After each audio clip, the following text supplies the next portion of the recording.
menjadi menurun. Ya, nilai tukar rupiah yang lemah sekarang, nilai tukar rupiah kita ini sudah berada di angka 15.000, ya, di atas 15.000. Kenaikan suku bunga perbankan sekarang sudah dinaikkan. Meningkatnya pengangguran ini sudah pasti. Dan mudah-mudahan juga mahasiswa saya, kalau mahasiswa harus tetap survive, ya. Dan yang lainnya kesejahteraan masyarakat menurun. Itu sebagian dari dampak.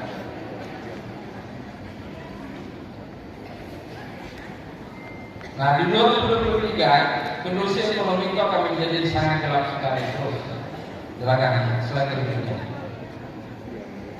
Terus, oke. Nah, ini mungkin tawaran kita. Ya, tawaran kita utamanya para pakar ekonomi yang hadir di tempat ini. Bagaimana ekonomi Islam mengatasi ini? Ternyata Ibnu Khaldun di dalam kitabnya Muqaddimah itu pernah menulis kitabnya itu dalam rangka untuk menghadapi resesi ini, itu mengecilkan pajak. Nah, ini kita tidak tahu pemerintahan kita ini dengan resesi yang akan terjadi ke depan, itu pajak bisa diturunkan atau tidak? Ini jadi pertanyaan. Nah, justru setelah dikecilkan pajak, belanja pemerintah atau pengeluaran pemerintah itu harus dinaikkan. Karena kita lihat kemarin di pandemi, belanja pemerintah itu betul-betul luar biasa. Dukungan pemerintah terhadap masyarakat miskin yang terimbas COVID, yang terimbas pandemi kemarin itu dibantu habis-habisan oleh pemerintah. Mungkin strategi seperti ini juga yang ditawarkan oleh Ibnu Khaldun. Nah, dalam sejarah juga Umar bin Khattab khalifah yang kedua di pemerintahan Khulafaur Rasyidin itu juga pernah terjadi resesi yang diakibatkan pajak. Nah, apa yang dilakukan oleh Umar bin Khattab ketika terjadi kekeringan yang panjang itu, bahkan diceritakan pada waktu terjadi kekeringan di Madinah waktu itu, debu itu seperti apa? Seperti abu yang terbakar, saking geringnya, saking panasnya ketika itu. Nah, yang dilakukan oleh Umar adalah bantuan, posko-posko bantuan.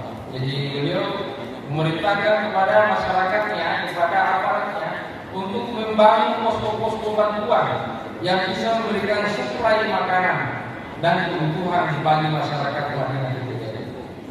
Kemudian yang kedua, dan ini yang mungkin perlu ditempuh ya bagi kita, tetapi ya kalau kita lihat kemarin pemerintahan kita itu alhamdulillah ya melawan COVID ya, dampak dari pandemi itu istighosah di mana-mana. Istighosah di mana-mana, alhamdulillah.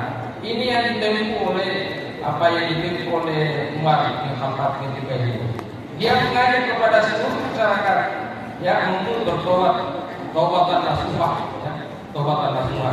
Karena di dalam Islam kita yakin bahwa seluruh bencana itu sesungguhnya salah satunya diakibatkan karena banyaknya dosa yang diakibatkan dilakukan oleh penduduk. Ya, taubatan nasuha. Kemudian kebutuhan makanan segera dipenuhi, ya, segera dipenuhi. Kebutuhan makanan segera dipenuhi. Nah, karena itu strategi Umar bin Khattab ketika itu, karena pasokan makanan yang ada di Madinah ini terbatas, beliau meminta kepada gubernur-gubernur yang ada di luar Madinah untuk mengirim bantuan makanan. Kemudian meminta bantuan wilayah kepada tempat yang lain. Nah, ini saya kira salah satu strategi yang dibangun oleh Umar bin Khattab dalam mengatasi krisis itu. Nah, ini khusus untuk lembaga perbankan kira-kira ya. Ini saran saja. Ya, ini juga lembaga perbankan kita tidak berjuang ajarnya. Kita mau kontes tidak bisa juga. Ya. Rata-rata perbankan syariah itu, kalau saya lihat, yang dia jual itu adalah murah bahaya. Murah bahaya dijual. Betul Pak ya? Yang paling menarik murah bahaya, karena itu yang paling rendah risikonya. Nah, saya sarankan ini ya, untuk ke depan ketika terjadi begitu, ya mudah apa ya, akadnya mudah apa akadnya, masyarakat dengan profit and loss sharing, ya.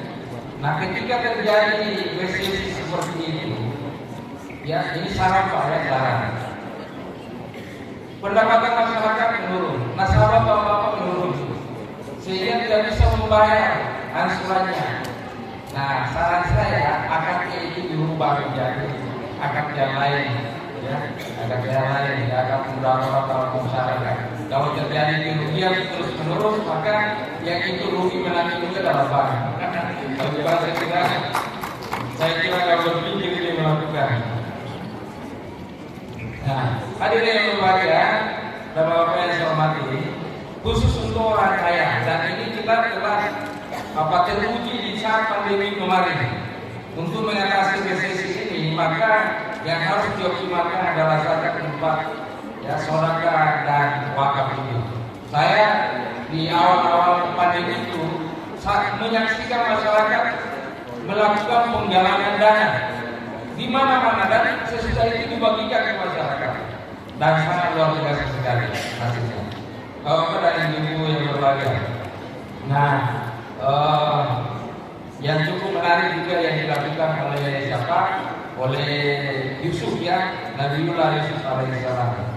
Nah, ini saya kira nanti bapak bisa lihat yang ditawarkan dan dilakukan oleh Nabi Yusuf ketika terjadi sebelum terjadi resesi di Mesir ketika itu, ya, maka yang dilakukan oleh Nabi Yusuf itu sebagai seorang dai dan sebagai seorang nabi, maka dia mengajak seluruh masyarakat untuk untuk mensyukuri, banyak-banyak mensyukuri nikmat Allah Subhanahu wa taala.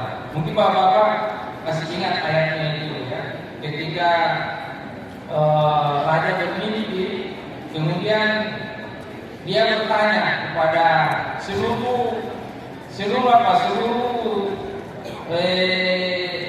penakwil mimpi, ya, ketika itu, dan tidak ada satu pun dia para cendekiawan itu yang bisa menakwilkan mimpinya al-malak, ya, al-malak. Belum Fir'aun itu masih disebut dengan istilah al-malak.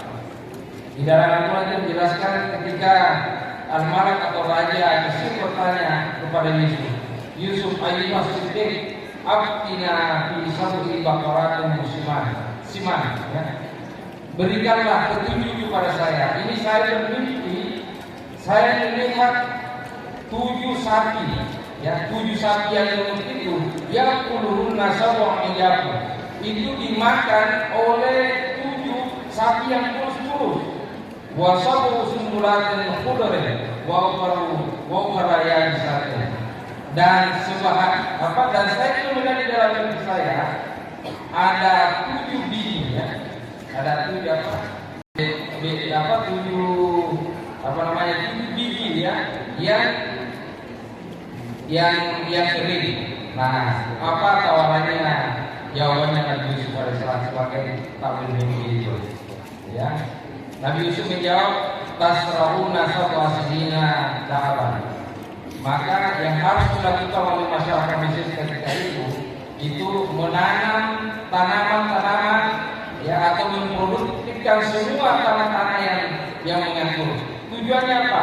Untuk ditanami selama 7 tahun. Ya, 7 tahun menanam terus. Nah, setelah menanam 7 tahun itu, bapak hasabtum, dan ketika kalian panen, bagahu di sumbulihi illa qalila, maka makanlah sebagian kecil dari hasil tanaman-tanaman mimma ta'kuluna summa yakunu bidzalika sawu syidadin yakunna ma qaddamtum lahunna illa qalila. Nah, hadirin yang berbahagia, strategi yang dilakukan oleh Nabi Yusuf ini itu ternyata sangat ampuh sekali mengatasi krisis.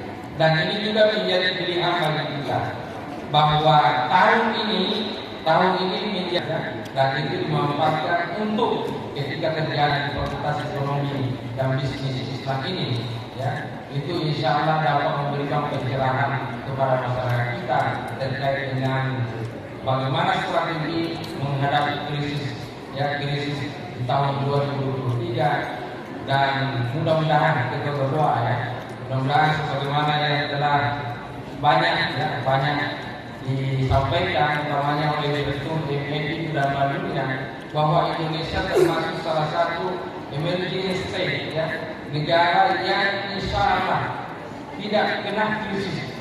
Ya, dari semua negara, 4 negara yang diyakini oleh Bank Dunia itu sebagai negara yang tidak terdampak krisis, dan salah satunya itu adalah Indonesia. Kita berdoa mudah-mudahan itu terjadi, ya. Amin. Dan saya ucapkan terima kasih sekali lagi dan permohonan maaf yang sebesar-besarnya kepada hadirin, utamanya Bapak Dekan, Bapak Dekan dan seluruh peserta dan aku semua, ya, atas keterbatasan kami pada